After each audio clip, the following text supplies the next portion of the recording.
Nous arrivons à Richmond, en Virginie, l'un des États les plus permissifs en matière de port d'armes. Par exemple, ici, n'importe qui peut se promener pistolet à la main.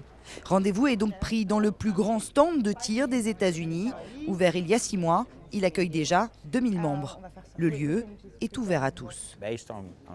En se basant sur l'éducation et la sécurité, nous rendons le tir socialement acceptable. Par exemple, le lundi, c'est la soirée pour les filles. Le mercredi, c'est la soirée rencard. Depuis l'élection d'Obama il y a 4 ans, les ventes d'armes ont explosé par peur de voir le deuxième amendement aboli. Une consommation parfois compulsive, m'avouera le patron hors caméra. Alors, il a été décidé de responsabiliser la clientèle. Pour pouvoir s'entraîner, il faut suivre une formation qui tourne vite à la propagande. Vous savez quoi? Ça, c'est pas une arme. Par contre, moi, je pourrais en être une.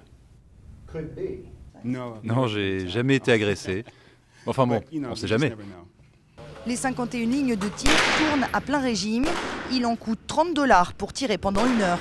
Chris pense à la sécurité de ses enfants. J'ai 2 enfants de 10 et 12 ans. J'ai commencé à leur apprendre à tirer à l'âge de 8 ans.